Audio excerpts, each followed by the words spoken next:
I'm Molly White, and you're listening to the audio feed for the Citation Needed newsletter. You can see the text version of the newsletter online at citationneeded.news. Trump says he has, quote, no idea who he just pardoned. President Trump reacts to condemnations of his recent pardon of Binance founder Changpeng Zhao by claiming he doesn't know who he is. This issue was originally published on November 3rd, 2025.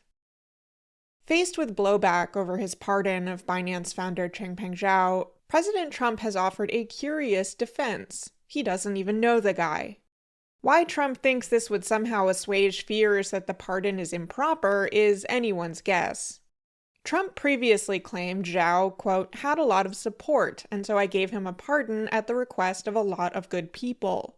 In his latest interview, he repeatedly said he, quote, was told various things about Zhao, the length of his sentence, that he's, quote, highly respected and, quote, very successful, and that he was unfairly prosecuted.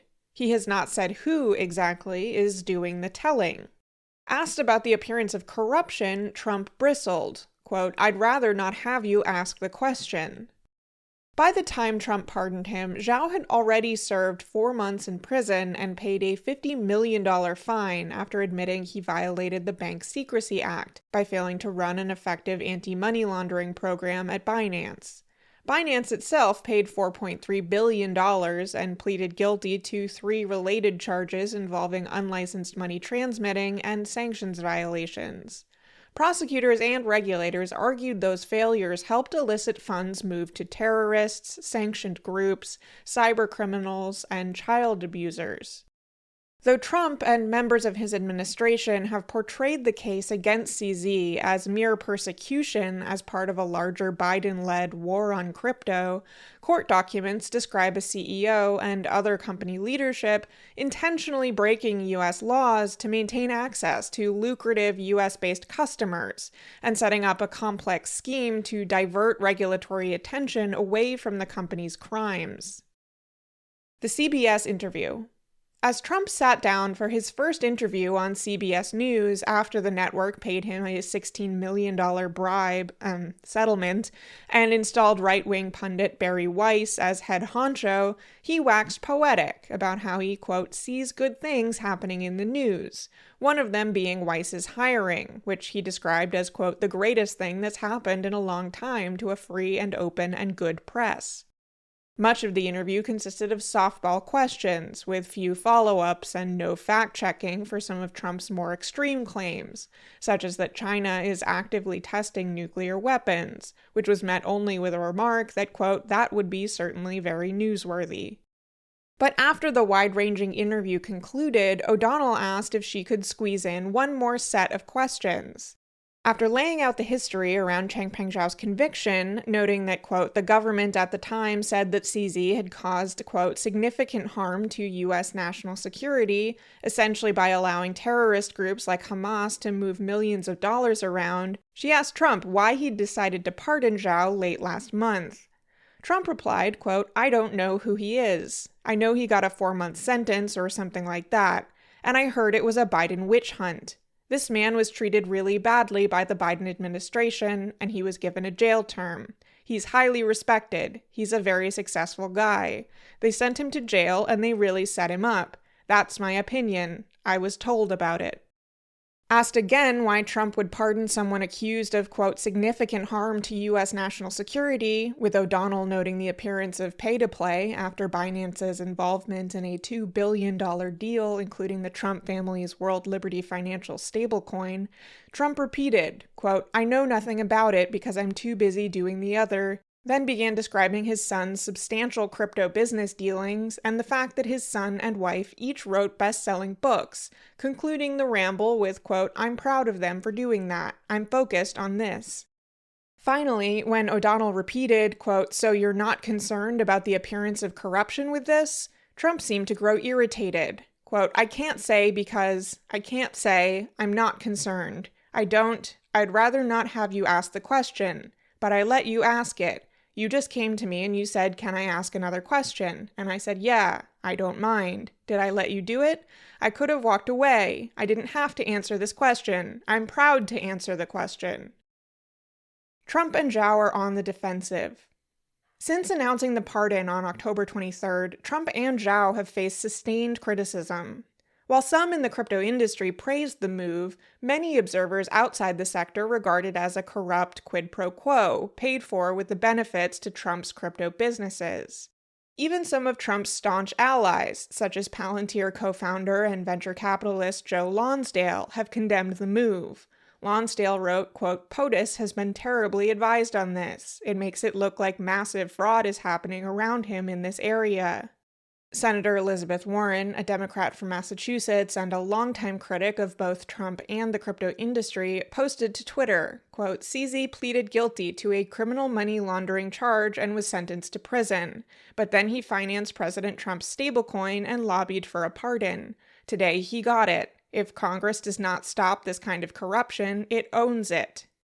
The following day, she and the typically pro-crypto Adam Schiff, a Democrat from California, introduced a resolution in the Senate titled "Condemning President Trump's Pardoning of Binance founder Changpeng Zhao, who had violated United States anti-money laundering laws, and calling for Congress to use its authority to stop this form of corruption." Zhao hit back at Warren, demanding an immediate retraction and threatening to sue her for defamation over both the tweet and the draft resolution. Part of his displeasure seems to be related to Warren's portrayal of his involvement in business deals involving Trump and her characterization of the pardon as part of a quid pro quo, but the retraction demand seems to center on Warren's statement that, quote, "CZ pleaded guilty to a criminal money laundering charge." While Zhao's lawyers have maintained that that is objectively false, Warren has replied via her lawyers that the charge, in full, failing to maintain an effective anti-money laundering program, is an anti-money laundering law, and that besides, statements made in the course of her duties as a senator are immune from defamation claims. Warren and 6 other senators subsequently sent a letter to Attorney General Pam Bondi and Treasury Secretary Scott Bessent, stating that, quote, "The pardon, which signals to cryptocurrency executives and other white-collar criminals that they can commit crimes with impunity so long as they enrich President Trump enough, seems likely to encourage rather than discourage criminal activity."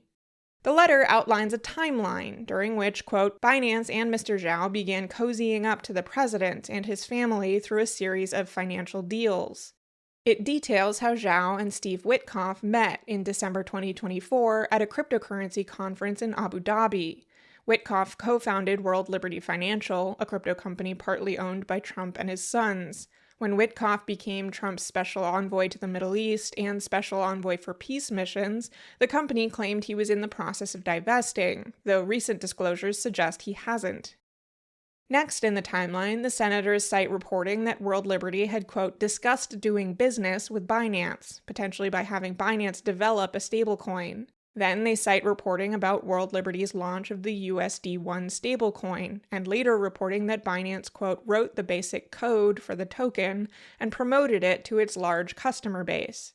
Finally, they point to the $2 billion deal, denominated in USD1, between Binance and the Witkoff-linked Emirati firm MGX, a deal that has already earned World Liberty around $35 million in interest since May. Trump and his family members hold a stake in World Liberty and earn a portion of its revenue. The letter concludes with a series of questions about how Trump's pardon will complicate law enforcement activities, what message it will send to criminals and to the crypto industry, and whether they believe Trump's business involvement with Zhao influenced his decision. It's signed by Senators Warren, Van Hollen, a Democrat from Maryland, Sanders, an independent from Vermont, Hirono, a Democrat from Hawaii, Blumenthal, a Democrat from Connecticut, Reed, a Democrat from Rhode Island, and Merkley, a Democrat from Oregon. Senator Chris Murphy, a Democrat from Connecticut, has also been on the warpath over the pardon, which he has called pay-to-play. After Binance's U.S. arm announced they would launch USD1 trading for customers in the U.S. on October 29, Murphy wrote, quote, "1 week after Trump pardoned Binance's owner for a stunning array of crimes related to terrorist and sex predator financing, Binance starts promoting Trump crypto. The White House is a full-time 24/7 corruption machine. Binance US responded to his allegations, writing, quote, "This was a business decision on the part of Binance US and nothing more. It's unfortunate that even routine business decisions are now unfairly politicized by our elected officials." The House Oversight Committee report.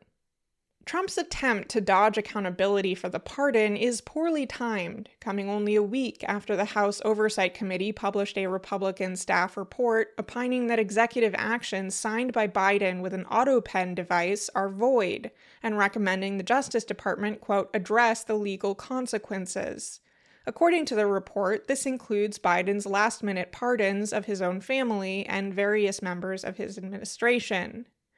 The report declares with great horror that, quote, "Biden's executive actions, especially pardons, of which there are many, cannot all be deemed his own," and cites the opinion of constitutional scholars that, quote, "the president must make the decisions, and the courts can hold pardons void if the decisions are made by others."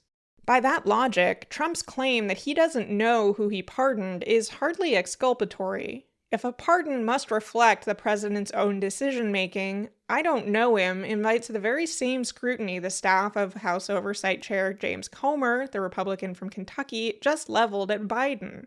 Comer was subsequently asked about Trump's claims not to know Zhao.